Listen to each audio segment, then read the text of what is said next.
हरि ओम।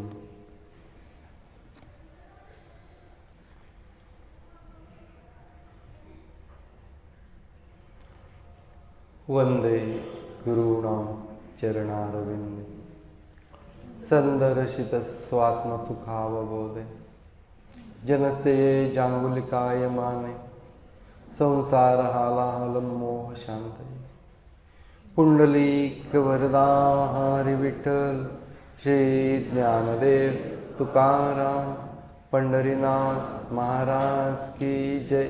जगद्गुरु श्री ज्ञानेश्वर महाराज की जय। जगद्गुरु श्री तुकाराम महाराज की जय। परमहंस सद्गुरु स्वामी स्वरूपानंद महाराज की जय। परमहंस सद्गुरु स्वामी माधवनाथ महाराज की जय। सर्व संतन की जय। जय जय रघुवीर समर्थ। मनमना भव मद्भक्तो मद्याजी माम नमस्कुरु मामे वैश्यसि युक्त्वैवं आत्मानं मत्परायणः।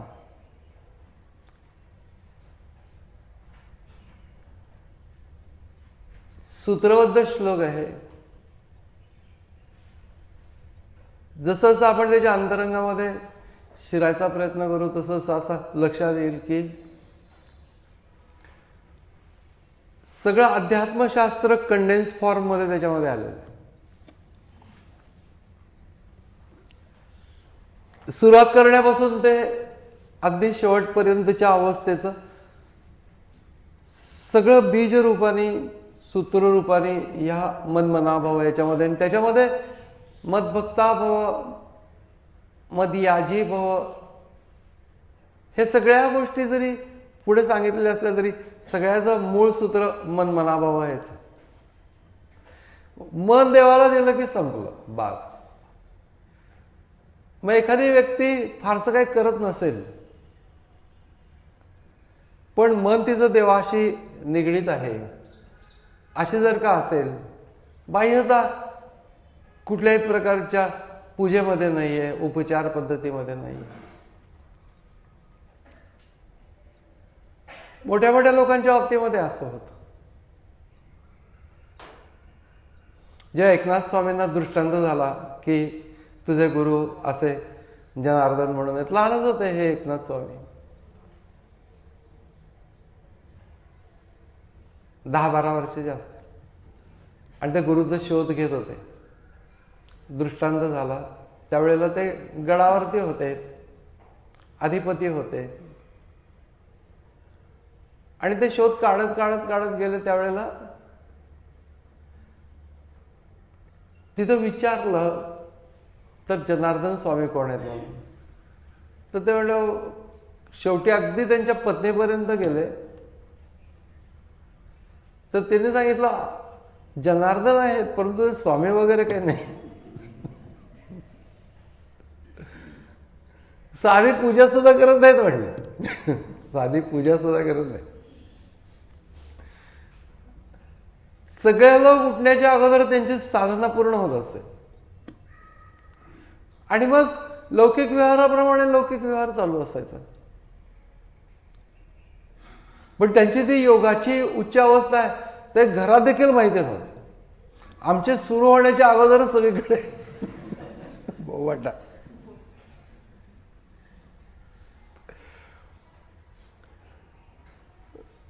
म्हणून बाह्य व्यवहारामध्ये एखादी व्यक्ती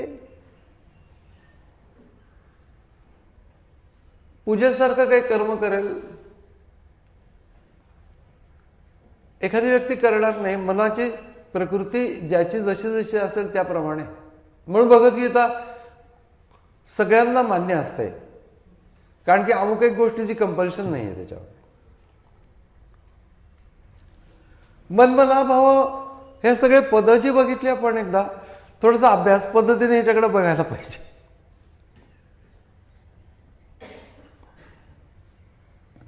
सगळी वेगवेगळी पद आहेत। मनमनाभाव, मद्भक्ताभाव, मदयाजी, यजन करणारा, यजन करणारा म्हणजे यजन पूजन असं त्याचा।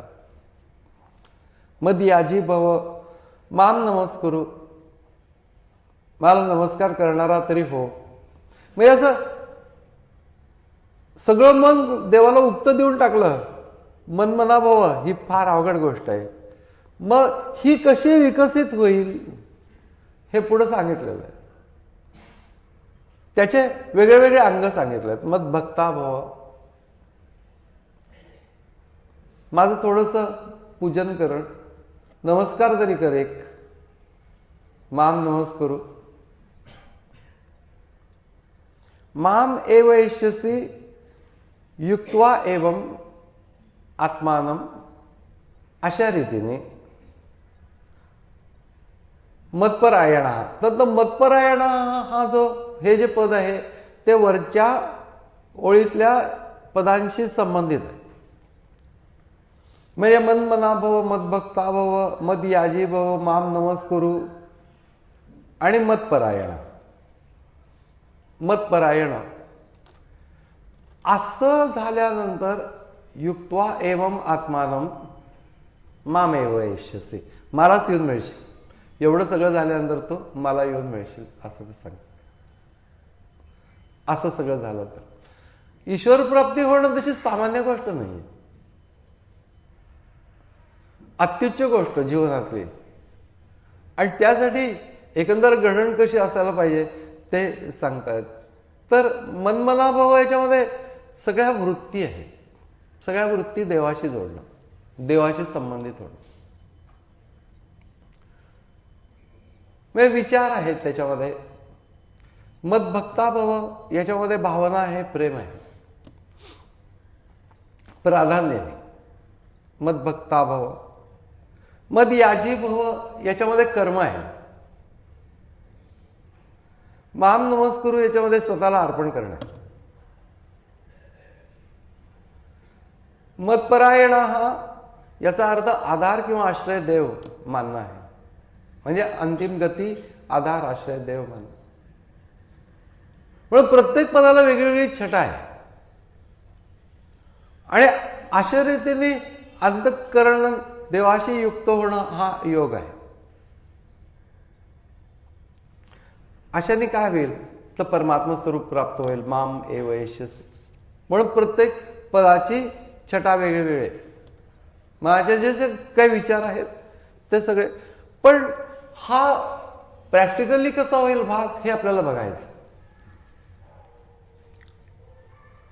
मनामध्ये विचार येणं, भावना उठणं.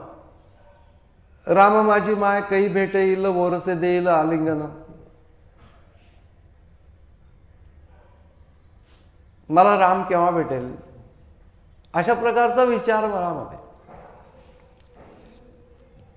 आणि देवाला मी काहीतरी सांगणं,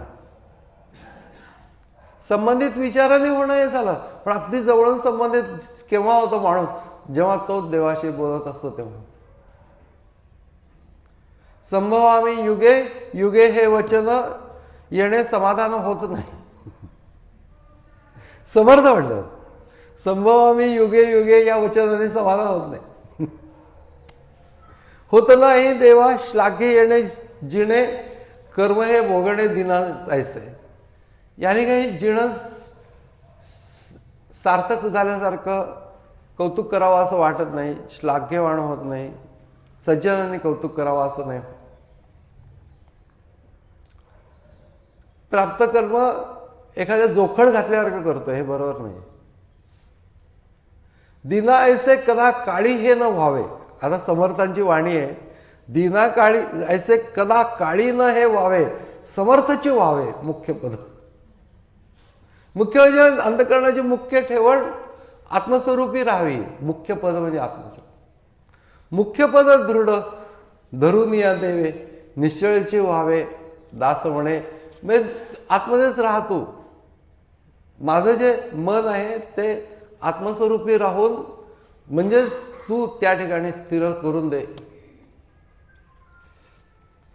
हे बोलणं आहे. त्याच्यासारखं होणं. मन मनाभव, मनाची ठेवण जी आहे ती भगवंताला अनुकूल, ईश्वर प्राप्तीला अनुकूल अशी होणं.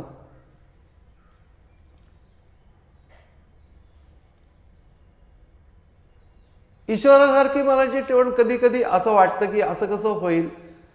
तर एक प्रसंग आहे, अर्जुन ज्या वेळेला युद्ध करायला उभा राहिला त्यावेळेला भीष्म द्रोण समोर पाहिल्यानंतर त्याला असं वाटलं की या स्वजनांशी लढता कामा नये. मग त्याच्यानंतर भगवद्गीता त्याच्यामधनं उभी राहील. भगवान श्रीकृष्णाने त्याला बोध केला. हे सगळं भगवद्गीता आपल्याला माहिती आहे. जरी भगवद्गीता माहिती नसली तरी हा प्रसंग आपल्याला माहिती.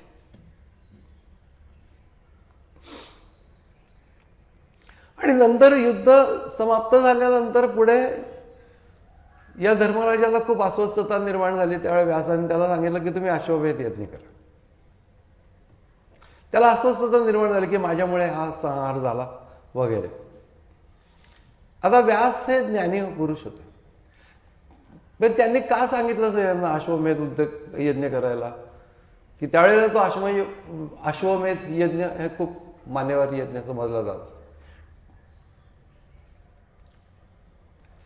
त्यांनी बघितलं की हे नुसते गप्प बसले तर हे शांत राहू शकणार नाही, यांना बिझी ठेवलं पाहिजे, बाकी काही नाही. यांची प्रवृत्ती रजगुणात्मक आहे, काहीतरी केल्याशिवाय यांना बरं वाटणार नाही. सांगितलं अश्वमेध यज्ञ कर. मग त्यांना मग काहीतरी आपण हे केलं मग बरं वाटलं. खरं तर ज्ञानीपुरुषाची अशी अवस्था नसते. मग ज्यावेळेला त्या अश्वमेध यज्ञाला निघाले त्यावेळेला निर्णय राज्य जिंकत गेले. आणि खूप पूर्वीची गोष्ट होती की अर्जुन वनवासामध्ये गेलेला होता युद्धपूर्व स्थितीमध्ये. त्यावेळेला चित्रांगदा म्हणून स्त्रीशी त्याचा विवाह झाला होता आणि ते पुढे तिचा मुलगा बब्रुवाहन ते राज्य करत होतं एका ठिकाणी. आणि ज्यावेळेला अर्जुन त्या ठिकाणी युद्धासाठी गेला त्यावेळेला आपला पिता आलेला आहे हे समजल्यानंतर तो बब्रुवाहन त्याच्या स्वागताची तयारी करून हार फुलं काय जे काय त्या पद्धतीची त्यांचे करत असतील ते सगळी तयारी स्वागताची करून चालू. आणि तो स्वागताची तयारी करून आल्यानंतर अर्जुनाला विलक्षण राग आला आणि तो चिडला त्याच्यावरती. तो चिडतोयस काय, तुम्ही का चिडताय माझ्यावरती, रागवताय काय. त्याने सांगितलं अरे युद्धासाठी मी आला, युद्ध कर, स्वागत कर. मग ज्या भूमिकेमधनं तुला तुझ्या राज्याचं रक्षण करायचंय त्याच्यासाठी मी इथं अश्वमेधाचा घोडा घेऊन आलेलो आहे तुझं राज्य जिंकण्यासाठी, तर तुला युद्ध करायला पाहिजे.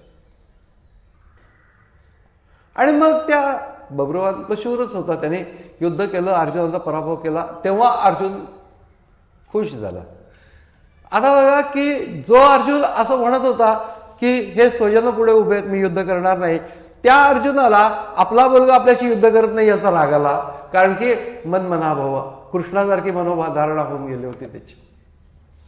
समोर प्राप्त कर्तव्य जे आहे ते प्राप्त कर्तव्य ते तसंच करायला पाहिजे. त्याच्या विपरीत जे करावं असं वाटतं तो सगळा मोह आहे. हे सगळं तत्वज्ञान त्याच्या अंगामध्ये इतकं ठसून गेलं की त्याला असं वाटलं की युद्ध करायला बाप आला तरी देखील युद्ध केलं पाहिजे. म्हणजे सुरुवात ज्या गीतेची जिथून झाली की स्वजनांचा मोह पडल्यामुळे युद्ध करत नाही म्हणणारा अर्जुन मुलगा युद्ध करत नाही म्हणून रागवला. अर्जुनासारखी मनोभूमिका त्याची जशी कृष्णासारखी झाली तशा प्रकारे मन्मनाभव याच्यामध्ये माझी भूमिका देवासारखी व्हायची म्हणजे काय, ईश्वरासारखी व्हायची म्हणजे काय. गीतेतल्या भूमिका ज्या आहेत त्या भूमिका आपल्याला पूर्णपणे मान्य झाल्या. आपली मनोभूमिका गीतेत सांगितल्या तत्वानुसार झाली म्हणजे आपण मनमनाभव झालो. कृष्णाची भूमिका काय आहे तर कृष्णाची भूमिका आहे ते त्याचं अवतार कार्य होतं की दुर्योधनांचा निपात करणे आणि स्वजनांचं संरक्षण करणे. पण सगळे लोक हेच करत राहतील असं त्याची भूमिका नाहीये. त्याची भूमिका जी काय त्याने ते भगवद्गीतेमध्ये सांगितलं. आणि भगवद्गीतेच्या धारणांना धरून आम्ही जर जीवन जगत असू तर आम्ही मनमनाभव म्हणजे आम्ही अगदी तसंच जगत नसलो तरी आम्हाला हे आतून वाटलं पाहिजे की नाही असंच झालं पाहिजे.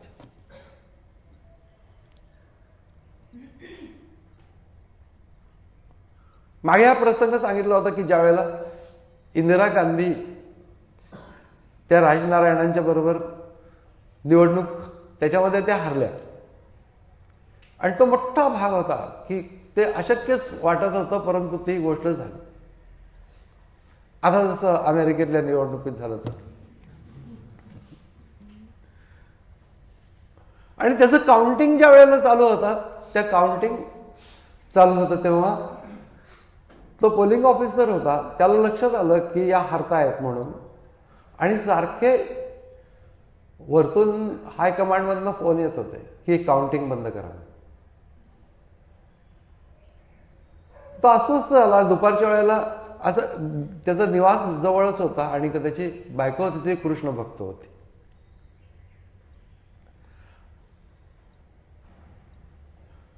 आणि मधल्या वेळामध्ये तो थोड्या वेळपर्यंत घरी जाऊन यायचं म्हणून तो तिथं गेला त्या निवासमध्ये. तर काय झालं, अस्वस्थ काय, त्याने सांगितलं की या इंदिरा गांधी हरतायत आणि आता सारखे मला वरतून फोन होत आहेत की काउंटिंग थांबवा म्हणून. त्या बाईने थोडा वेळ विचार केला. ती म्हणली असं करू नका, कारण की तुम्ही तसं केलेलं माझ्या कृष्णाला आवडणार नाही, असं ती बाई म्हणाली. ही गोष्ट घेऊन तो गेला, त्याने ते पूर्ण केलं. काय वाटलेलं झालं तरी देखील निवडणुका रिझल्ट डिक्लेअर करून. हा जोर त्याला कुठनं आला, कारण की त्या काळामध्ये काही पण करू शकत होते त्याला. हा जोर कुठनं आला, एका वाक्याने आला की माझ्या कृष्णाला हे आवडणार. कदाचित त्यांनी विचार केला असेल की आपण काय फार भक्ती करतो वगैरे काही नाही, पण कृष्णाच्या मनासारखं हे काम होऊन देत. म्हणजे तुमच्या कर्मामध्ये ह्या योग्य वागण्याचा, त्याच्या पाठीमागे असलेली आध्यात्मिक भूमिका, या सगळ्या गोष्टीचा जीवनाला जोर असला पाहिजे. म्हणजे मग मन मनाभाव. नुसतंच आम्ही देवाचं स्मरण करत राहिलो आणि कसंही वागत राहिलो, मन मनाभाव नाही. सहज मन देवाशी जोडणं तशी सोपी गोष्ट नाही.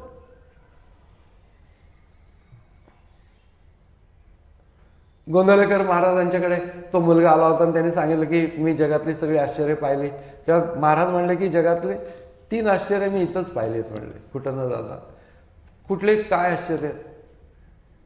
पहिलं गोष्ट म्हणजे मी म्हणून माणूस सबंध जन्मावर औरत असतो, पण त्या मीचं स्वरूप त्याला कळत नाही जन्मावर. हे पहिलं आश्चर्य म्हणून सांगितलं. दुसरं म्हणजे सगळी सुखदुःख माणूस मनामुळे भोगतो, आणि तरी मग नुसतं सुख भोगता येईल का, पण ते मन कोणाच्या ताब्यात नाही. हे दुसरं. आणि तिसरं, संसार असार आहे असं सगळेजण म्हणतात, परंतु सोडायला कोणी तयार नसतं. ते म्हणून मनमनाभाव याच्यामध्ये ही फार महत्वाची गोष्ट येईल की मनानेच सुख भोगतो, मनानेच दुःख भोगतो, पण ते मन ताब्यात नाहीये. याचं कारण की मनावर कुठल्या वृत्ती कुठल्या वेळेला कशा उठतील काही सांगता येत नाही.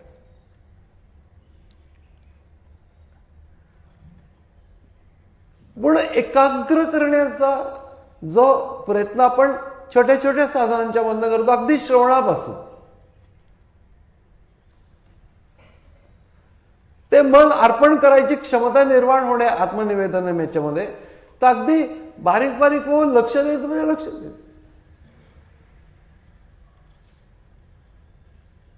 थोडा इकडचे तिकडे विचार नाहीत अशी स्थिती.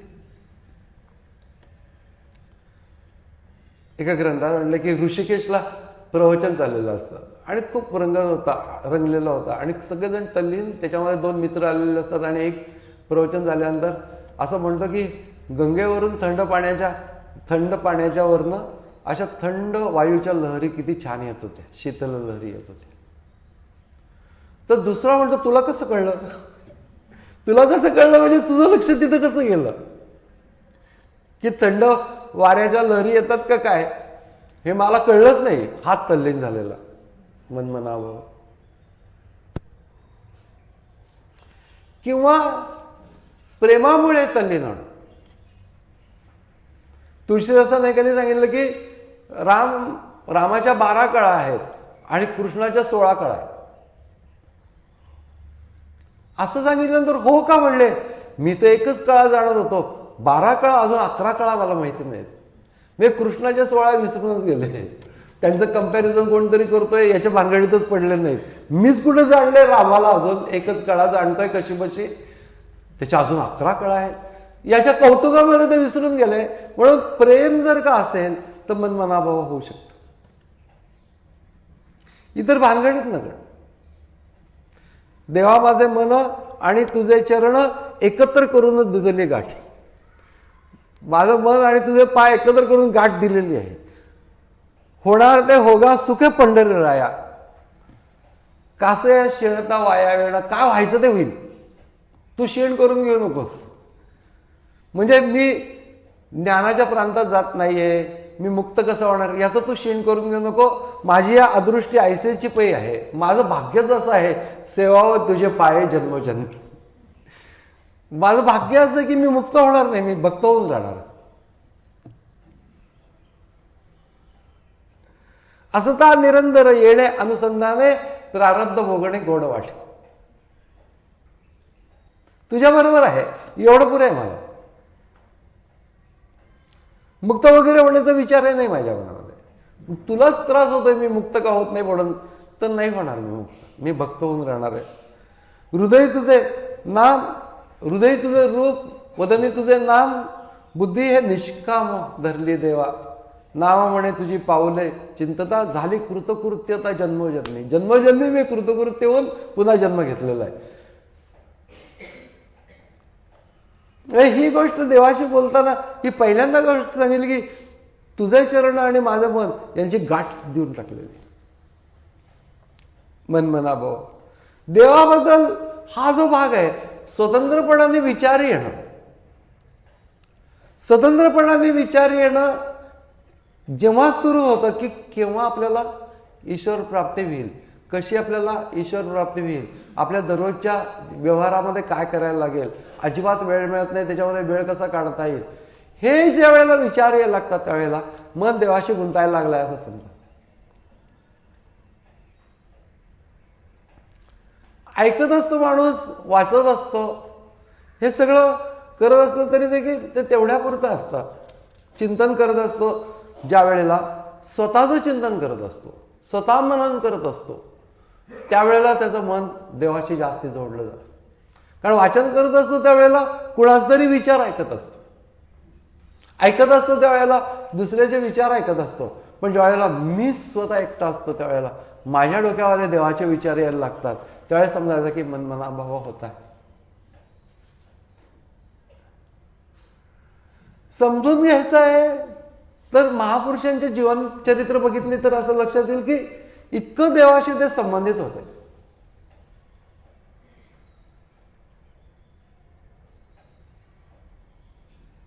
रामकृष्णांनी असं ठरवलं की जे काही समजून घ्यायचं ते सगळं जगन्मातेकडनं, आईकडनं समजून घे, सगळं तिच्याकडनं समजून घे. म्हणून त्यांनी असं म्हटलं की मी आईला असं म्हटलं की वेदात काय सांगितलेलं आहे, तंत्रात काय सांगितलंय, पुराणात काय सांगितलंय, आई ते तू मला सांग. कुठेही गेले नाहीत, काय नाहीत, काय नाही. लहानपणी कीर्तनं ऐकलेली होती, कथा ऐकलेल्या होत्या, संकीर्तन होत असत, हे सगळं लहानपणी. पण ज्यावेळेला ते कलकत्त्यामध्ये आले भावाकडे, त्याच्यानंतर कुठं काही जायचंच नाही, स्वतःच्या स्वतःमध्ये असायचे आणि आईच्या मध्ये असायचे जगन्माता. पण त्यांनी त्याचं कन्क्ल्युजन सांगितलेलं आहे की आईने मला दाखवून दिलं, सांगितलं की पुराणात ज्याला म्हणतात सच्चिदानंद कृष्ण, त्यालाच तंत्रात म्हणतात सच्चिदानंद शिव, आणि त्यालाच वेदांतात म्हणतात सच्चिदानंद ब्रह्म, आणि पुढे ते म्हणतात त्यालाच मी माझी आई म्हणतो. मग ही गोष्ट अवर्णनीय स्वयंसिद्ध तो तुला रूपना रंग, परंतु माते मज बोलविते प्रेमळ कानित संग, असं स्वामी स्वरूपानंदाने म्हटलं. जगन्मातेशी संबंधित होऊन गेलं, मग तिच्याकडनं समजून घेतलं सगळं. मनमनाभाव ही गोष्ट किती खोलात नेऊ शकते की देवाशी मन जोडलं गेलं, देवाबद्दलचे विचार. म्हणून हा जो भाव आहे अस्तित्व धरून त्याच्याशी संबंधित होणं, सर्वत्र देव आहे हा विचार झाला, सगळीकडे देव आहे, पण देवाशी देवा तू सर्वत्र आहेस असं म्हणणं, हे मन त्याच्याशी जास्त जोडलं जातं. म्हणून भावाला मोल नाही, म्हणजे विचार करतोय ती विचार गोष्ट वेगळी आहे, पण ईश्वराशी संबंधित मन होऊन ईश्वराशी बोलणं. म्हणून सख्य भक्तीचं अगदी कन्क्ल्युजन, सख्य देवासी करावे हितगुज तयासी सांगावे, आठवे भक्तीचे जाणावे लक्षण यायचे. देवाशी बोलत नाही आपण कधी, बोललं तर कटकट करतो.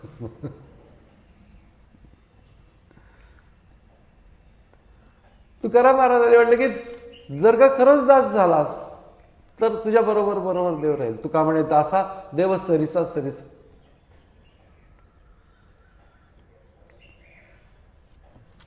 हे जे आहे की देवा म्हणजे देव आत्मरूपाने आहे. तू म्हण देवा तू आत्मरूपाने आहेस. सख्य भक्ती. आता गप्प बसायचं बरं का. देवा आता मी गप्प बसतो. न बोलवणे तुका करी चरण सेवा निजविले देवा माझं घरी. ही ध्यान प्रक्रियाच आहे. देवाला आतमध्ये निजवलंय, मी आता गप्प बसतोय, सेवा करतो. हे समजून येणं सुद्धा त्याचे भाव अवघड आहेत. कारण आधार ध्यानामध्ये सुद्धा आपल्याला सगुण ईश्वराचा आधार लागतो. तो मूर्त स्वरूप नसतो पण आपल्या बरोबर असतो. त्याला आपण सांगतो की हे जमत नाहीये. हळूहळू त्याचा आधार घेत घेत घेत ध्यान प्रक्रिया जास्ती सुलभ होतो. म्हणून भक्त्यायुक्त योग बलेन चैव असं भगवद्गीतेमध्ये म्हणण्याचं कारण भक्तियुक्त कशाला पाहिजे. मी जर का स्वरूपाचं जर का चिंतन करणार आहे फार अवघड असतं. डोळे मिटल्यानंतर लक्ष येतं की मन ताब्यात नाहीये, त्याच्यावरती भलताच हेकटपणा करतोय, वाटेल तिथं जातंय. त्यामुळे त्याला धरून ठेवण्याच्यासाठी मला एका शक्तीची गरज असते आणि त्या शक्तीला मी आवाहन करतो की आई जगदंबे हे सगळं तुझंच आहे, सद्गुरू हे सगळं तुमचंच आहे. असं जे काही आधार घेतो याच्यामुळे मन त्याच्याशी जोडलं जाणं, निर्विचार होण्याच्यासाठी सुद्धा ईश्वरासंबंधीचा विचार असणं आवश्यक असतं, भावना असणं आवश्यक. व्यवहारामध्ये तर आहे, मन राहणं देवावरती अवघडच आहे. काय करून धंदा चित्त गोविंदा तुझे पायी. शरीराने मी उद्योग करेन पण चित्त तुझ्या पायी राहील. ऐसिया संकल्पाचे संधी माझी या बुद्धी धीर द्यावा असं तुकाराम महाराज म्हणतात. असं मी ठरवतोय तर तू मला धीर दे, आधार दे, ते होऊन देत. मी काम करेन त्यावेळेला तुझ्याशी संबंधित राहीन. तुम्हा कुटुंबाचा भार मी निमित्त कारण अशी भूमिका होऊन देत माझी. हे नुसतं मी बडबडतोय असं माझी भूमिका नाहीये, अशी माझी भूमिका होऊन देत. तुका म्हणे करिता काम हृदय नामधरीनं. असं मी देवाशी ज्या वेळेला ती व्यक्ती बोलते किंवा आवाहन करते किंवा त्याच्याशी संबंधित होऊन राहते त्यावेळेला तिला तो आधार जास्ती जवळून मिळत असतो. असं करावं हे ठरवणं हे चिंतन आहे आणि देवा हे करून द्या असं म्हणणं हा भाव आहे.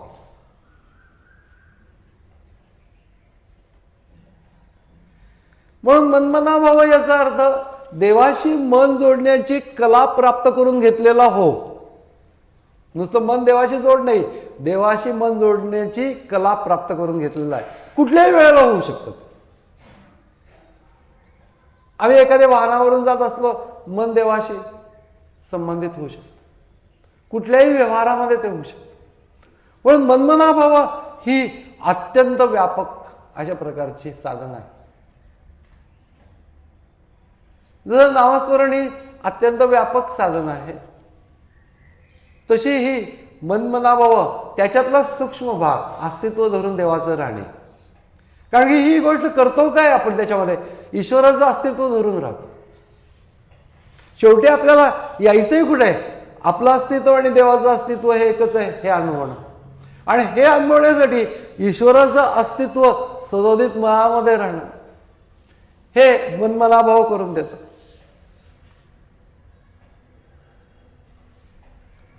म्हणून मनमनाभाव याच्यामध्ये 18व्या अध्यायामध्ये जे सांगितलंय ते आणि 9व्या अध्यायामध्ये सांगितलं एकच श्लोक की दोन्ही अध्यायामध्ये असलेला हा एकच श्लोक आणि तो अध्याय संपण्याच्या वेळेला हा मनमनाभाव श्लोक हा भगवद्गीतेचे साधारण मध्यभागी 9वा अध्याय संपताना आणि तीच गोष्ट अगदी शेवटी म्हणून सांगितलेली आहे भगवानाने. म्हणून किती महत्व असलं पाहिजे या श्लोकाला की मन देवाशी जोडलं गेलं की संपलं बस. ध्यानात तरी काय करतो, तत्वरूप देवाशीच मन जोडत असतो. म्हणून साधं मन देवाशी एक फूल वाहताना जे काही जोडलं जाईल किंवा काहीच न करता मन नुसतंच देवाशी जोडलं जाईल, तिथपासून ते ध्यानामध्ये मन त्याच्यामध्ये विलीन होईल इथपर्यंत या सगळ्या ह्याच्यामध्ये मन मनाभाव ही साधना व्यापून आहे. 9व्या अध्यायामध्ये असं म्हणलंय, तू मन हे मीच करी. बास, संपलं. ज्ञानेश्वर महाराजांचं याच्यावरचं प्रबोधन एवढ्या ह्याच्यामध्ये झालं. संबंध मनमनाभावावरती एवढंच विवरण केलं, तू मन हे मीच करी. माझ्यातल्या सगळ्या वृत्ती ईश्वर स्वरूप. मग पुढे माझी हे भजनी प्रेमधरी सर्वत्र नमस्कारे मज एकाते माझे ने अनुसंधाने देख संकल्प जाळाने निक्षेक मत याजी चोख याचे नाव माझं यजन करणार. तर 18व्या अध्यायात म्हणलं की बाह्य आणि अंतरा आपुल्या सर्व व्यापारा मज व्यापका ते वीरा विषय करी. मी व्यापून आहे सगळीकडे, बाह्य अंतर या सगळ्या ह्याच्यामध्ये तू मलाच विषय कर. मनमनाभाव म्हणजे देवावरती मन ठेवणे. हे कितीही ठरवलं तरी देखील करायला लागल्यानंतर असं लक्ष येतं की ते तसं करता नाही येत.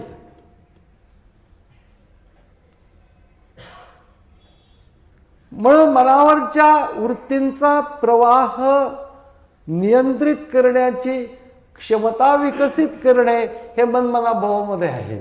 म्हणून मनमनाभाव योग साधना करत असलेल्या व्यक्तीला काही प्रमाणामध्ये साध्य होतं. नाही तर मन भरकटतं वाटेल तिकडे. मन बरोबर इथं ठेवीन म्हटल्यानंतर इथं ठेवीन असं ज्या वेळेला क्षमता विकसित झाली. प्रत्येक माणसामध्ये ही क्षमता असते, पण ही अत्यंत विकसित होणे ही क्षमता आणि भगवंताच्या प्रेमासहित विकसित होणे. ज्यावेळेला मुलं अभ्यास करत असतात, आम्ही अभ्यास करतो त्यावेळेला त्या ठिकाणी लक्ष ठेवणं हे आम्ही करतच असतो. पण त्याला काय असतं की त्याला एक दृश्य स्वरूप असतं आणि ते ऑब्जेक्टिव्हली करायला लागतं. पण आम्हाला तो ईश्वर आहे तो दृश्य नसताना त्याचं नुसतं अस्तित्व धरायचं आहे आणि मग ती गोष्ट त्या मानाने तितकी सोपी नाही.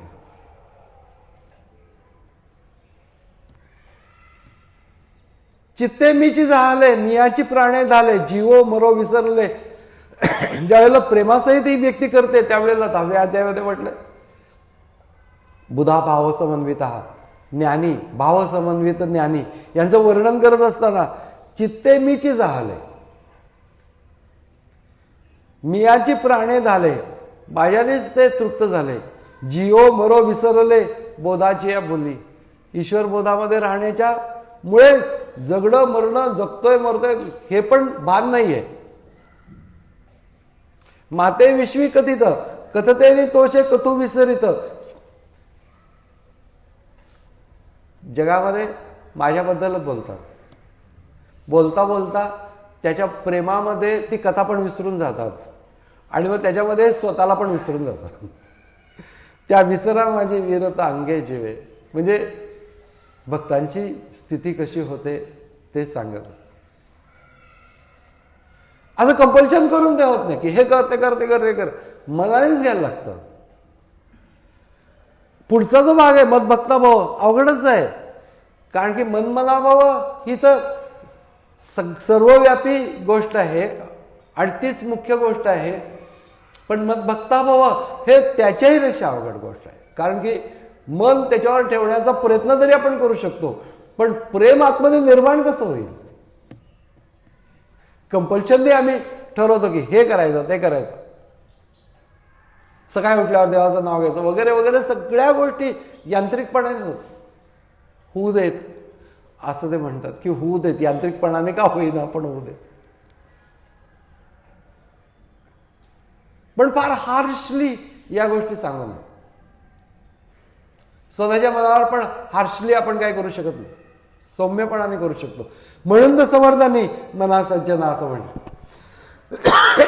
स्वामी म्हणायचे मन काय सज्जन थोडंच आहे, पण त्याला 50 वेळा सज्जना सज्जना म्हटलंय, थोडीशी लाज वाटते. उपाय जे आहे ते सौम्यपणाने करा. सगळीकडं जेवणापूर्वी ईश्वराचं स्मरण करणे सगळ्या धर्मामध्ये. एक पादरी तिथे ते मुलं येतात वगैरे त्यांना, तर ते असे मधनं पोरांना दरडवायचे. तर त्या एका पोराला म्हणतात की जेवणापूर्वी देवाचं नाव घेतच का, असं एकदम दरडवून. ते पोरग बिचकतो, नो म्हणतो, माय मदर कुक्स वेल. देवाचं नाव घ्यायची वेळच नाही माझ्या. पण मनातनं ठरवलेलं असणं, मनातनं ते सहज येणं, या सगळ्या गोष्टीमध्ये फार महत्वाची गोष्ट काय तर या सगळ्या भक्तीचं वर्म, मद्भक्ताभाव, याच्यामधलं भक्तीचं वर्म जे सांगितलेलं आहे ते येर पत्र पुष्प फळ हे बजावया मिस केवळ, वाचून आमचा लाग निष्कळ. भक्ती तत्व सगळं भक्तीचं वर्म काय, देवाबद्दलची आवड, एवढंच भक्तीचं वर्म. ते विचारांनी प्राप्त होत नाही. मी देवाबद्दल खूप प्रेम करावं असा विचार करून प्रेम येत नाही. एखाद्या माणसाला जो अजिबात काही शिकलेलं नाही त्याच्या भावामध्ये पण असं भरभरून प्रेम असतं. पण एखाद्या विद्वान माणसाला ते येईल असं सांगता येत नाही. किंवा कदाचित ते विद्वत्तेमुळे सुद्धा त्याचं जात असतं. जितका माणूस साधा असेल तितकं प्रेम लवकर येतं. मला समजलं असं ज्याला वाटतं, मी शहाणा आहे असं ज्याला वाटतं, प्रेमच येत नाही. निष्प्रेम अंतःकरण. याचा अर्थ जाणून घेऊ नये असं नव्हे, पण ही गोष्ट सांभाळली पाहिजे की आपण त्याचीच आराधना करा. रामकृष्ण असं म्हणत असत की अंधारामध्ये एक जण कोणतरी दिवा दाखवतोय, तर त्या दिवा दाखवणाऱ्याचा चेहरा पाहायचा आहे मला, तर त्याला असं सांगायला लागतं की दिवा दाखवणाऱ्या, तू दिवा तुझ्या चेहऱ्यापाशी धर म्हणजे मी तुला पाहू शकेन. तसं देवाच्या बाबतीमध्ये की देवानीच कृपा करावी आणि का स्वतः स्वरूप दाखवावं. अशा प्रकारे मी ज्ञानाने प्राप्त करून घेईन म्हटलं की गेलाच. म्हणून मनमनाभाव, मद्भक्ताभाव हे जे आहे त्याच्यामध्ये मद्भक्ताभाव ही फार अवघड गोष्ट आहे. प्राप्त होणं, भक्त होणं ही त्याच्यामध्ये अवघड गोष्ट आहे. या सगळ्या गोष्टी आपल्या थोड्याशा हातात आहेत. मनमनाभाव थोडीशा हातात आहे. मन देवाशी जोडण्याचा प्रयत्न करणे किंवा त्याच्याबद्दल विचार करणे, त्याच्याबद्दलच ऐकणे, मन संबंधित करून ठेवणे थोडंसं हातात आहे. पण प्रेम निर्माण होणे ही सगळ्यात अवघड गोष्ट आहे. तशी अनुकूल परिस्थिती आम्ही करू शकतो, पण ती अनुकूल परिस्थिती असली तरी मन देवापुढे काहीतरी ठेवत असताना सुद्धा मन इकडे तिकडे असतं. भक्तिप्रेमाने ओथंबलेलं मन आहे अशा प्रकारची व्यक्ती भाग्यवान. विचार माणूस करू शकतो, जाणणं हे करू शकतो, विद्वत्ता विकसित करू शकतो, पण भक्त होणं ही तशी सोपी गोष्ट नाही, सर्वात अवघड गोष्ट.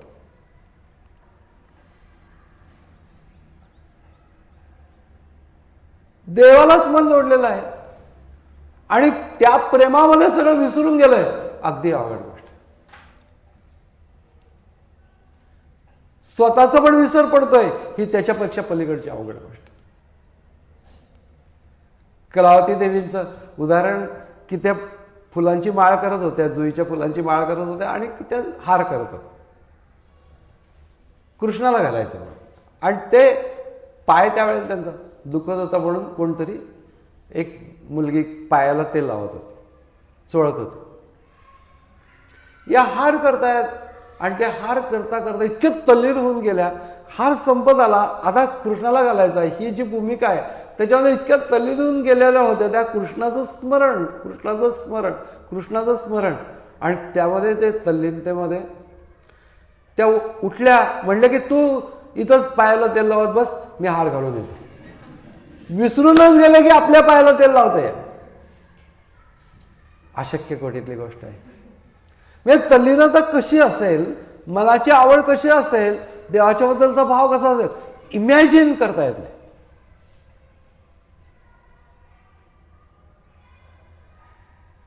मला हे मीची करी, माझी या भजनी प्रेमधरी, सर्वत्र नमस्कारी मज एकात. याच्यातला मदभक्त हे थोडंसं अवघडच प्रकरण आहे. पण मत याची हे त्या मानाने सोपं आहे असं आपल्याला वाटतं. यजन करणे म्हणजे पूजन करणे. मग ते पूजन करायचं त्याच्या वेळेला नुसतंच पूजन करायचं ते सुद्धा तशी इतकी सोपी गोष्ट नसते. खरं सांगायचं तर पूजन ही गोष्ट ईश्वराशी आपल्याला संनिध करते, पण त्याचबरोबर एक मृदुता शिकवते. घेतली तस्वीर, त्याच्यावरती गंध लावलेला असतं, नखाने खरवडलं, पूजन होत नाही.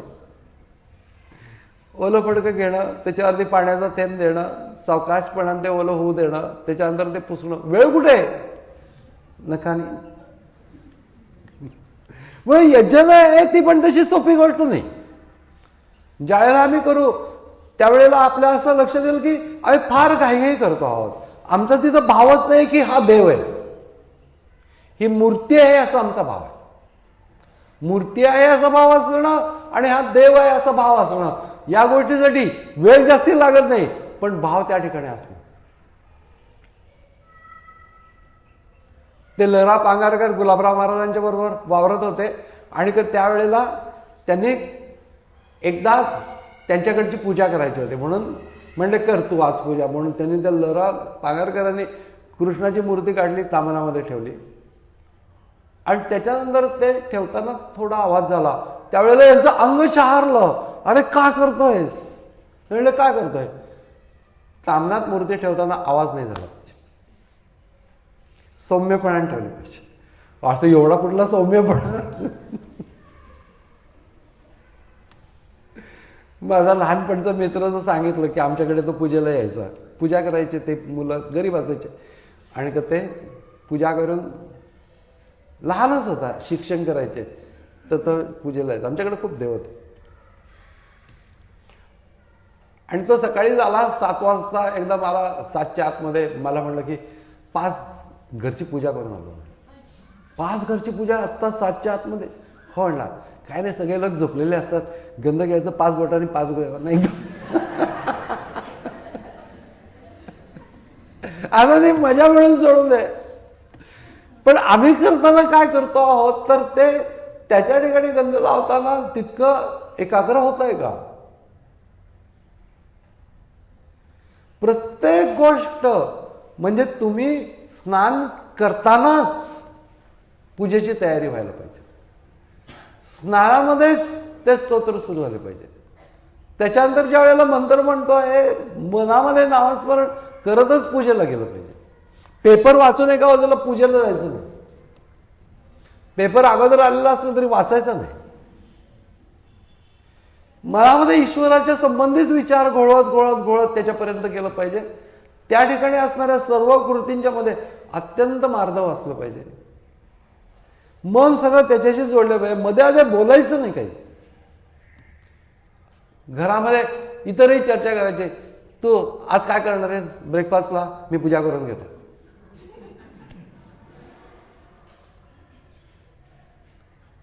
किंवा कोणतरी आले त्यांना थांबायला सांग, मी पूजा आटपून येतो म्हणून सांग. काही बोलायचं नथिंग. ते स्वामींच्याकडे दुकानामध्ये चोरी झाली ते सांगायला माणूस ते पूजा करत आलेले असताना गप्प बस म्हणून सांगितलं, पूजा पूर्ण केली, मग विचारलं काय झालं. हे तर अशक्य घडली गोष्ट. म्हणून ती गोष्ट तितकी महत्वाची आहे हे त्या व्यक्तीने आणि त्याच्या घरातल्या सर्वांनी समजून घेतलं पाहिजे. कारण सगळ्या घराची मिळून ती पूजा होते, सगळ्या घराचा मिळून नैवेद्य होत असतो. प्रत्येक गोष्ट जी आहे यालाच तर कुटुंब व्यवस्था म्हणतात. नाही तर कुटुंब व्यवस्था म्हणजे एक पूजा करतो, एक पेपर वाचतोय. कुटुंब व्यवस्था त्या ठिकाणी मोठ्याने सांगतोय आणि काय काय झालं ते त्याला हो का असं तो मदत म्हणतो, इकडे गंध लावतो. हे पूजा नव्हे. म्हणून यजन करायचं आहे ते यजन म्हणजे ईश्वराशी प्रत्यक्ष संबंधित मी होतो आहे, मी त्याचं पूजन करतोय, मनापासून आनंद होतो. खरंच जर का पूजन नीट केलेलं असेल तर फुलं वगैरे वाहताना असं नीटच दिसलं पाहिजे. असं भत्कन कुंकू लावलं चेहऱ्याभर सगळ्या देवाच्या. तुम्ही जाऊन बाहेर जाताना असं लावता का? तसंच देवाचं आहे की असं बघितल्यानंतर साजरं वाटलं पाहिजे. मग पूजन करत असताना मन मृदू असणं, त्याच्याशी पण जोडलं जाणं, हे सगळं गोष्ट करता करता करता शिकवायचं असेल तर प्रत्येक कर्म आपला विनोबा म्हणतात, शिकायचं असेल तर प्रत्येक कर्म आपल्याला शिकवेल की तू कसं कर. आणि हे करत असताना अखंड मनामध्ये नामस्मरण कर, काही दुसरं घ्यायचं. पुढचा कार्यक्रम काय आहे ह्याचा विचार नाही. तन्मयता, शिस्त मनाला लावणं हा भाग आहे. थोडंसं स्थूल पद्धतीमध्ये आहोत आपण. ध्यानामध्ये असताना मनाला शिस्त नसते याचं कारण काय, तर आम्ही स्थूलामध्ये शिस्त लावत नाही तर सूक्ष्मामध्ये कुठे लावतो. मग ईश्वराची प्रसन्नता निर्माण होत आहेत. देवाचा मी आहे, त्याच्यानंतर पूजन करतो आहे. अहंकार जसं जसं बाजूला करू आपण, अहंकाराचा दरवाजा उघडला की अंतःकरणात प्रसन्नतेचा प्रवेश होतो. प्रसन्नता आतमध्ये शिरतच नाही, तर अहंकाराचा दरवाजा बंद असतो. म्हणून थोरपण पराची सांडीचे, व्युत्पत्ती अवघीच विसरीचे, जगाचे धाकुटे होईचे, ते जवळीक माझी. जवळ तरी यायला पाहिजेच ना तू मला पूजा करण्याच्यासाठी. म्हणून माझ्याजवळ फक्त शरीराने येऊन उपयोग नाही, मनाने जवळ जर का यायचं असेल तर सगळा मोठेपणा बाजूला टाकून मी तुझा आहे एवढंच पुरे आहे. आणि तुझा आहे असं म्हणून तू नुसता एक नमस्कार केलास तरी पुरे. तू काय आणतोस, काय शिरा केलेला आहे का बदामी, ते दासगणू म्हणतात, महाराज म्हणतात बदामी नैवेद्याला शिरा असं पाहिजे. साजूक तुपातला काही देव बघत नाही, मन तुझं कुठं आहे तेवढं. जे जे काय अर्पण करतोय त्या सगळ्या अर्पण भक्ती ही स्वतंत्रच गोष्ट आहे. म्हणून ते साधनेचं कर्म करता करता, अर्पण करता करता आपण उंचीवरती जात असतो. मनाच्या जवळ, ईश्वराच्या जवळ मनाने जाणं म्हणजेच उंचीवरती जाणं, बाकी काय उंचीवर जायचं. देवाचं अंतःकरणाला संविधान प्राप्त होत नाही. मदयाजी याचा व्यापक अर्थ, अधिकाधिक व्यापक अर्थ, अधिकाधिक सूक्ष्म अर्थ भगवद्गीतेने सांगितला. 9व्या अध्यायामध्ये हा विषय आल्यानंतर आपण त्या ठिकाणी चालाय असं नाही, अगोदरपासून सुरुवात केली आहे. जयाचे वाचे माझे आलाप, दृष्टीभोगी माझ्याची सुख, जयाचे मन संकल्प माझाची वाहे, माझी कीर्ती विण, जयाचे रीते नाही श्रवण, जया सर्वांगी भूषण माझी सेवा. कोण आहेस तू? कोण नाही. मनातून असं म्हणा मी देवाचा भक्त आहे, बस. डिक्लेअर करू नये भक्त असं डिक्लेअर करू नये, मनातून असं ना, किंवा मी कोणी नाहीये. हे जे करतो आहे त्याच्यामध्ये दुसरा एक यजन या शब्दाचा अर्थ स्वामी स्वरूपानंदांनी प्रगट केला आहे की जो गीतेतलाच आहे. स्वकर्म यज्ञा यजुनी प्राज्ञा संतुष्ट करी माते, नधरी किंतु पावशील तू निश्चित मद्रूपाते. स्वकर्म यज्ञ करत असशील, तुझं कर्म नीट करत असशील, ईश्वराचं प्रेम आहे मध्ये, परंतु तुझं कर्म तर करतोयस, ते नीट करतोयस, हेच यजन आहे, अजून दुसरं काही यजन नाही. पूजा वगैरे करत असशील, थोडा वेळ, किती वेळ करणार, मला नाही पूजा करायला वेळ. एखादं फुल वाह, एखादा नमस्कार कर, बस. पण त्यावेळेला तो मनोभाव आहे. पण तू तुझ्या कर्मामध्ये ज्या वेळेला राहशील त्यावेळेला लक्ष त्या कर्मामध्ये पूर्णपणाने, जसं काही हा यज्ञ आहे या बाबतीत सर्वव्यापी सदा स्वरूपी ठेवून अनुसंधान, मन कल्पना जाळून नाना करी असे मदयजन. आता ह्याच्यामध्ये सुद्धा 2 भाग सांगितले स्वरूपानंद स्वामींनी की स्वरूपाची अनुसंधान ठेवून जे जे कर्म करतो ते सगळं माझं यजन.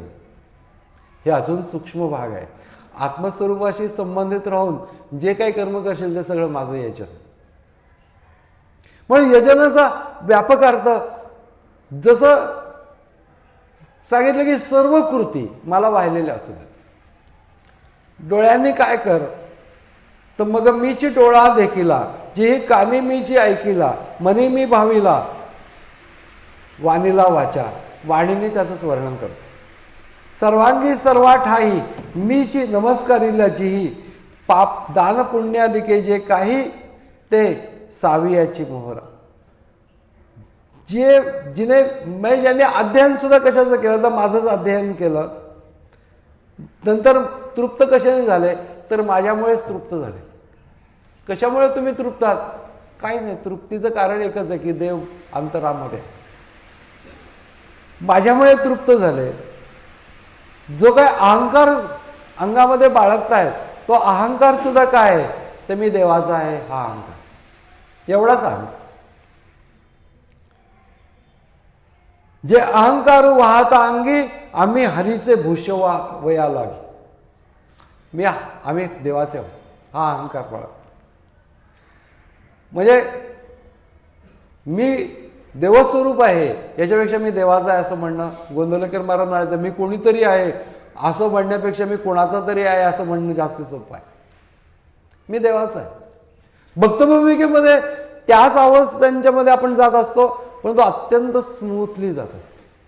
मी देवाचा आहे असं म्हणणं, मी ईश्वर स्वरूप आहे असं म्हणताना तुला सारखं तुझं व्यक्तिमत्वामध्ये येईल आणि तुला कळेल की मी नाही आहे ईश्वर स्वरूप, पण मी देवाचा आहे, जसा आहे तसा देवाचा आहे हे म्हणणं सोपं असतं.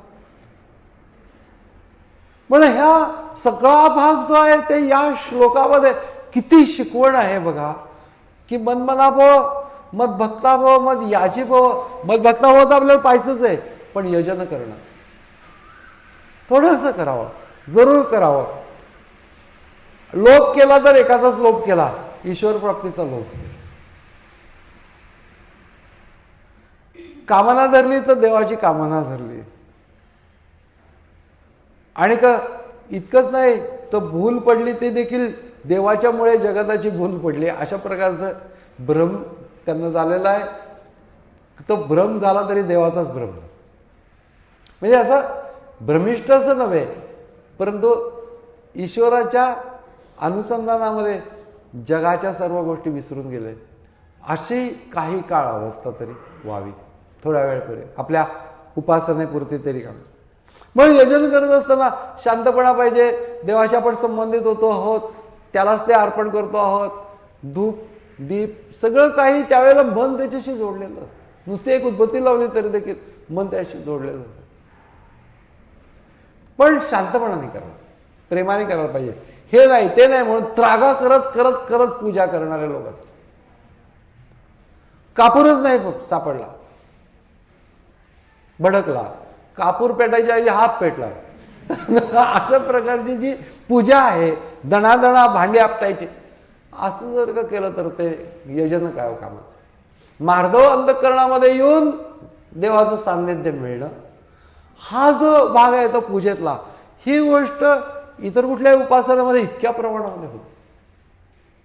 म्हणजे अगदी पूजा दररोज गंध लावून नाही करणार, पण मूर्तीचं ठीक ठेवशील, मदनानंद करशील, ते ज्या वेळेला करशील फुल वाहशील एखादा, ईश्वर भाव हा सगळ्यात महत्वाची गोष्ट. तो देव मी बघतो बस, याच्यापेक्षा अजून काही नको. मग मी ज्ञानी नाही हो, अमकं नाही हो, ते या वेळापुरतं तू आणि मी बस, असं ज्या वेळेला होतं त्यावेळेला यजन करता करता अर्पण करण्याची क्षमता विकसित होते.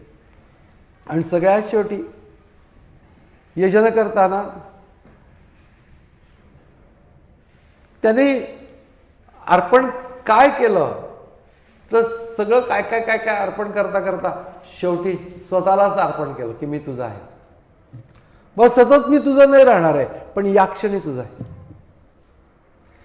मनाला सवय लागते, या भावनेची सवय लागते, नाही तर ही भावना मनामध्ये येतच नाही. देवा मी संपूर्णपणे तुझा आहे असं एकदा तरी म्हणणं, काय तू म्हणशील ते, मी तुझा आहे. हे जे स्वतःला भावनिक रीतीने अर्पण करणं हे यजन करणं. यजनाच्यामुळे मनाला आल्हाद प्राप्त होतो, देवाशी जवळीक प्राप्त होते, एक प्रकारची शांतपणा येतो, तृप्ती येते. म्हणून स्वतःला अर्पण करून टाकणं माणसाला हे झेपणार नाही. परंतु ती गोष्ट म्हणजे माणसाचं म्हणणं कसं असतं की एवढी पूजा केली की तो पूजा आणि देव विषय संपला पाहिजे, म्हणजे संपलेला विषय करून काय. पूजेच्यामुळे अर्पण भक्तीचा जो विशेष भाग आहे, सगळ्या भक्तीमध्ये विशेष भाग काय आहे? अर्पण भक्ती. मन देवाला अर्पण करणं हा प्रयत्न आहे, पण किमान पदार्थ देवाला अर्पण करणे आणि थोडा वेळ स्वतःला देवाला अर्पण करणे. बाह्य आणि अंतरा आपुलिया सर्व व्यापारा मज व्यापका ते वीरा विषय करे. आणि मग त्याच्यानंतर यजनाचं अजून एक वेगळीच भूमिका ज्ञानेश्वर महाराजांनी उच्च भूमिका मांडली आहे 18व्या अध्यायामध्ये.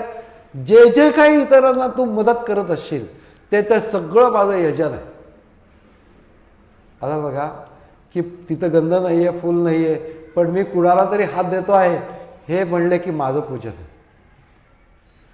मग काय अर्पण करतोय? माझं वेगळेपण अर्पण करतोय समाजाशी.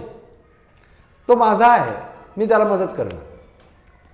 जी कुठल्याही गोष्टीमध्ये अनपेक्ष अशा प्रकारची मी ज्या वेळेला मदत करत असतो एखाद्या वेळेला, त्यावेळेला भगवंताचं पूजन होत असतं. ज्ञानेश्वर महाराजांनी हा विषय इतक्या उंच पातळीला नाही. हा मनमना भव हा श्लोक जो आहे हा सगळा अध्यात्माचे मूलतत्व सांगतो की असं कर, असं कर, असं कर. काय कर हे सांगितलेलं नाही. अक्षता व्हायला पाहिजेत, हे केलं पाहिजे, ते केलं पाहिजे, अमकं केलं, काही नाही. मन व्हायला पाहिजे. पदार्थ वाहताना मन त्याच्याबरोबर वाहतोय. पदार्थाला महत्व नसून मनाला महत्व आहे.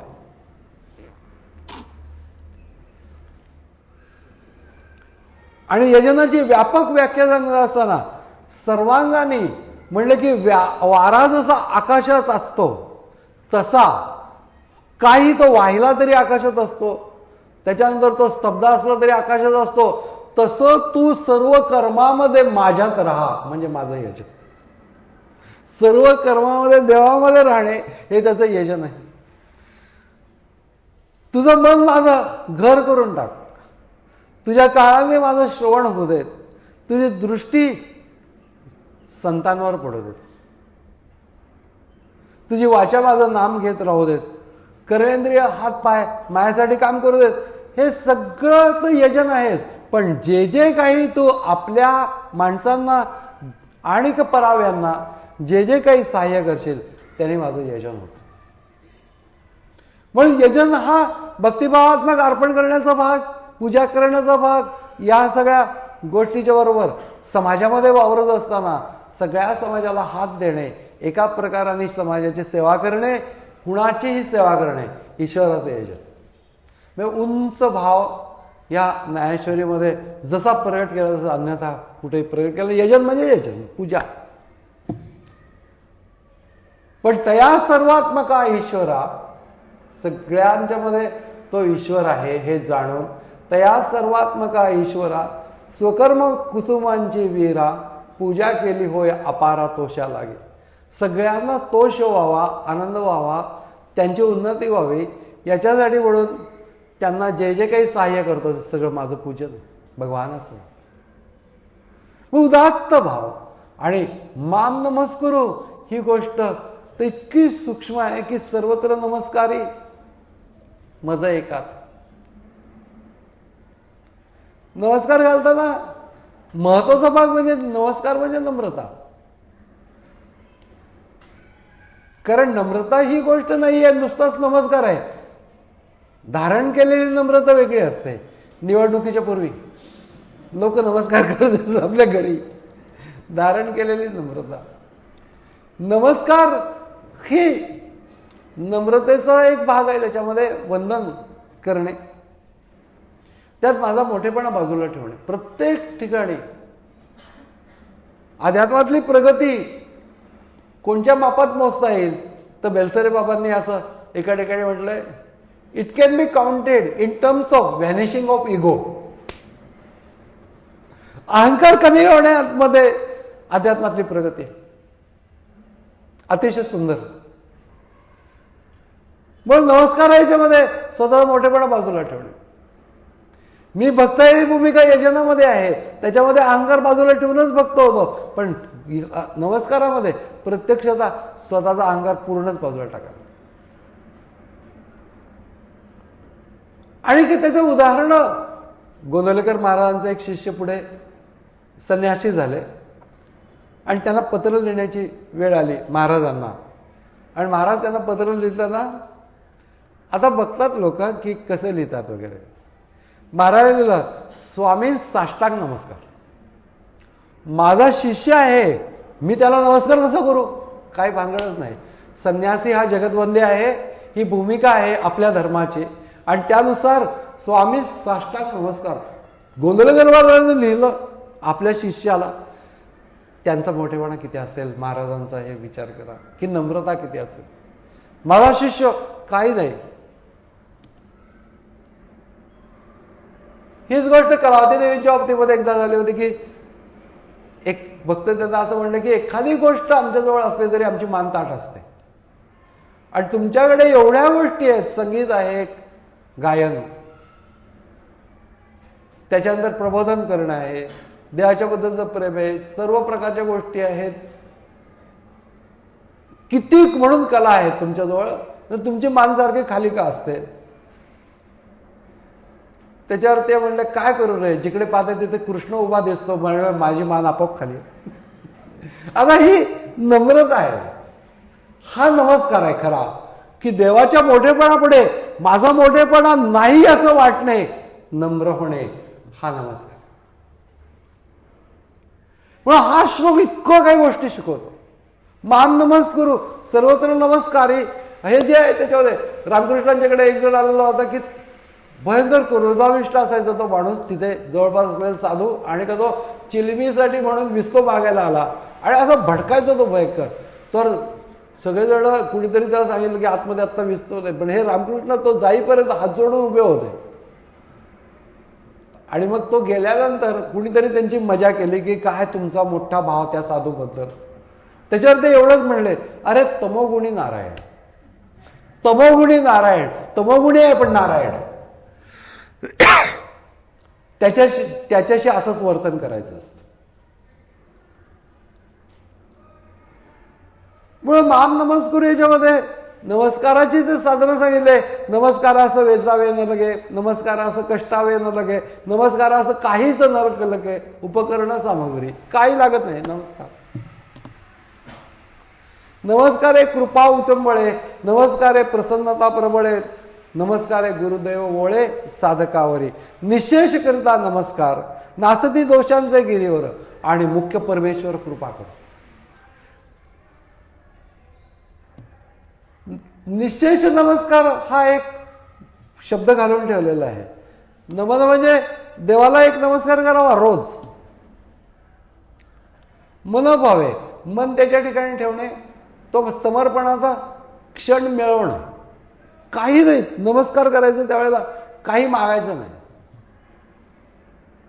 आणि तो करताना एक पद्धत आहे, असा नमस्कार करतात की इथे आज्ञाचक्राला स्पर्श व्हावा, आज्ञाच्या चक्राला स्पर्श होऊन देत, नमस्कार वाकून नमस्कार करा, आज्ञाचक्राला स्पर्श होऊ द्या. ती गोष्ट आहे ते भगवंताचं अस्तित्व सोडून बाकी कुठलेही भाव मनामध्ये नाही, कुठल्याही वृत्ती मनामध्ये नाहीत. अशी ज्या वेळेला स्थिती होते त्यावेळेला निशेष नमस्कार होतो. काही शेष माझ्याजवळ नाही आहे, मी तुला समर्पित आहे आणि तूच आहेस, अशा प्रकारच्या अस्तित्वाची भावना स्पष्ट करण्याच्यासाठी पडता नमस्कार.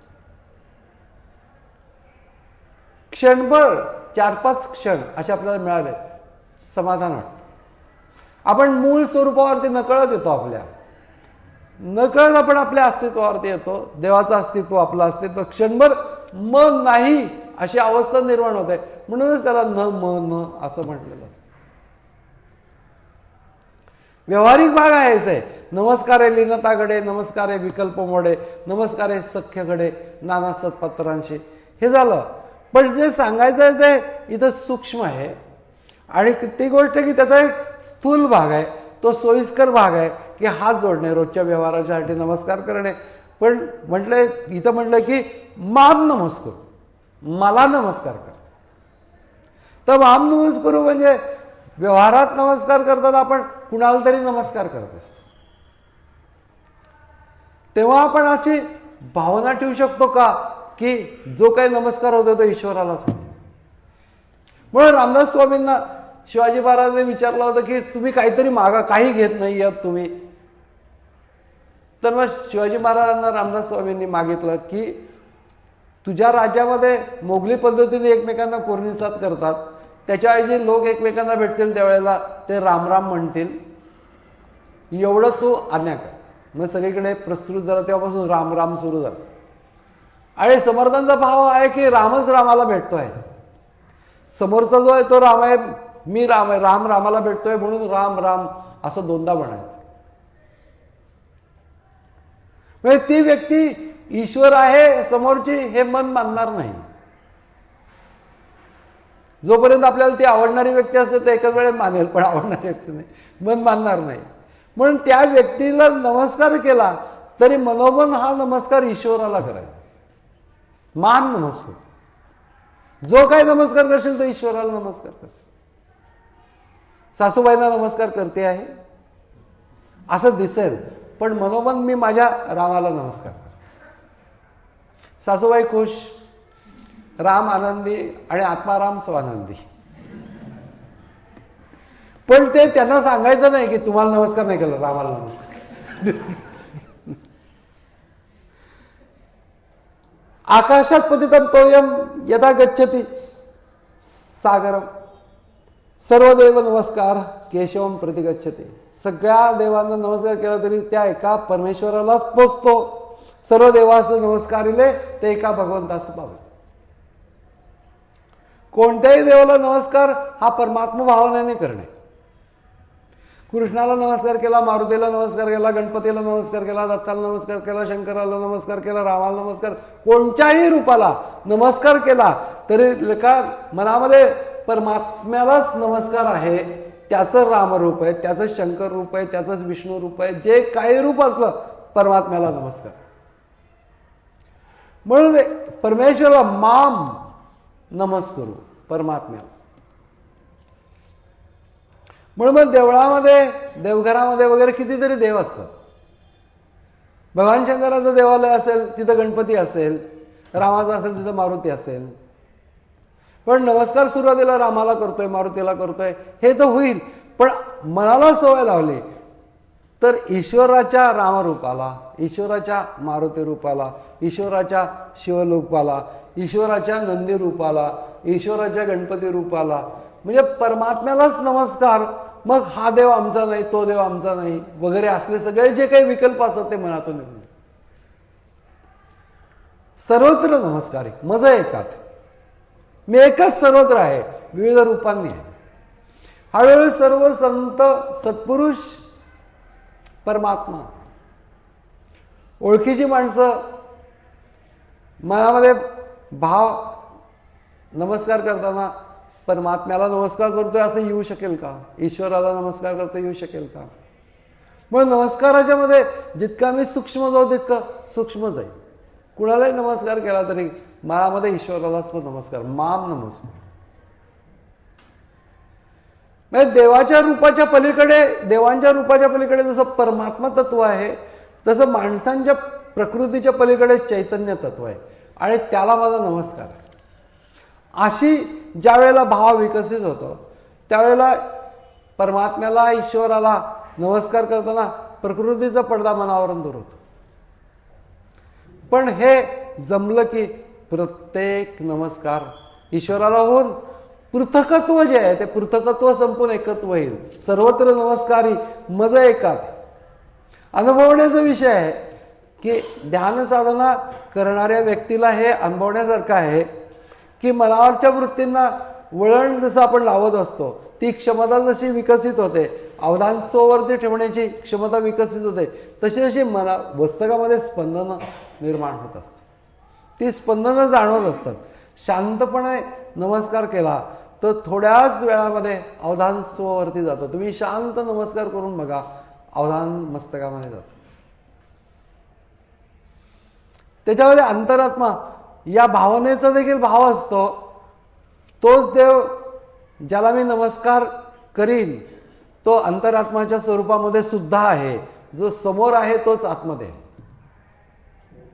म्हणजे नमस्कार करताना इतकं विकसित होऊ देत की जो समोर आहे तोच आतमध्ये आहे आणि मग त्याच्यानंतर मग त्या स्वरूपामध्ये त्याला असं जर का म्हटलं की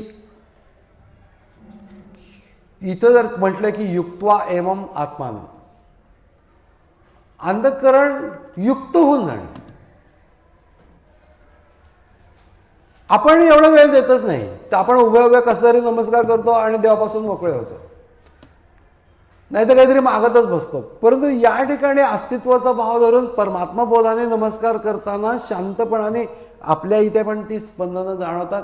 बाहेर जो देव आहे तोच आतमध्ये आहे, अशा प्रकारची भूमिका मनामध्ये निर्माणच होते. आणि ती झाल्यानंतर पूजा येतात, ती प्रतिभा अंगा येतो अंतरात्मा, अंतरात्म्याची जाण येते. म्हणून जे अस्तित्व जे आहे, ते अस्तित्व जे समोर मी त्या मूर्तीमध्ये भावतो आहे तेच अस्तित्व आतमध्ये आहे असं जाणवलं म्हणजे नमस्कार पूर्ण झाला. दोन्ही अस्तित्व जोडली जाणार, अंतर्बाह्य राहा. मग बाह्य अस्तित्व मी जे भावतो आहे ते आत अनुभवून बाह्य आणि अंतर हे अस्तित्व जोडायचं नमस्काराच्या वेळेला.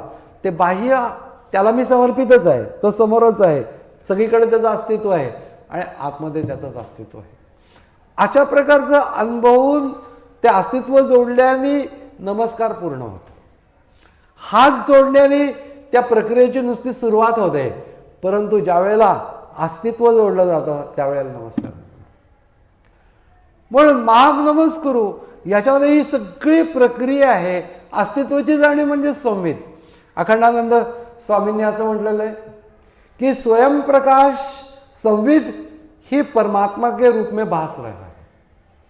संविदच असते अस्तित्वाची जाणीव. त्वम पदार्थ की प्रधानता असे तर त्वम असी, त्याच्यामध्ये ते तत्व. त्वम म्हणजे तू, म्हणजे त्वम पदार्थ की प्रधानता से वो संविद है. उधर से देखो तो भगवत भाव है. भगवत भाव आणि संवित ही एकच गोष्ट.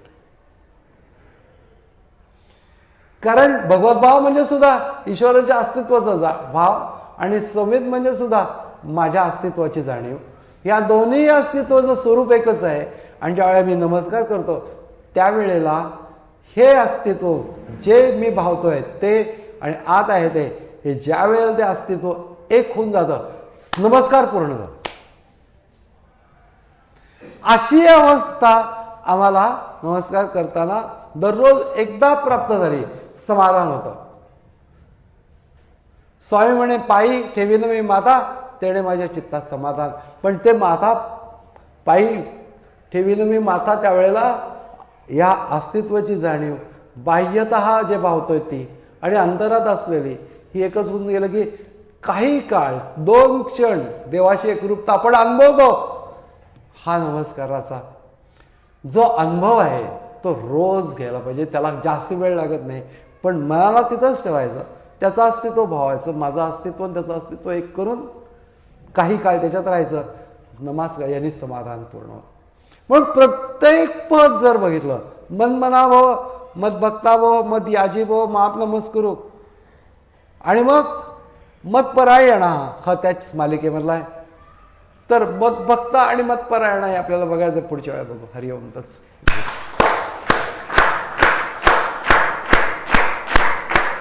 कुंडलिक वरदा हरी विठ्ठल श्री ज्ञानदेव तुकाराम पंढरीनाथ महाराज की जय.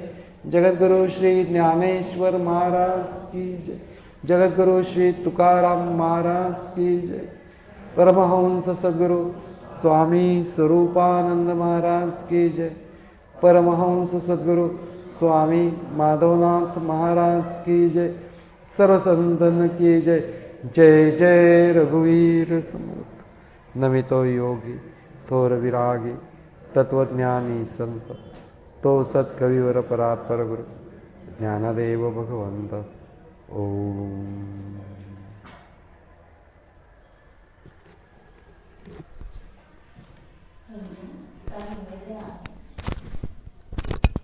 उद्या सोमवार दिनांक 6 फेब्रुवारी रोजी सायंकाळी 7:30 वाजता गोरेपे यांचे निवासस्थान नाथोबाग येथे ध्यान सत्संग होईल.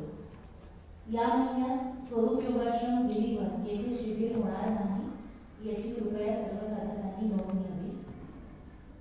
दिनांक 11 आणि 12 मार्च म्हणजे मार्च महिन्याच्या दुसऱ्या शनिवार रविवारी स्वरूप योगाश्रम गिरीवन येथे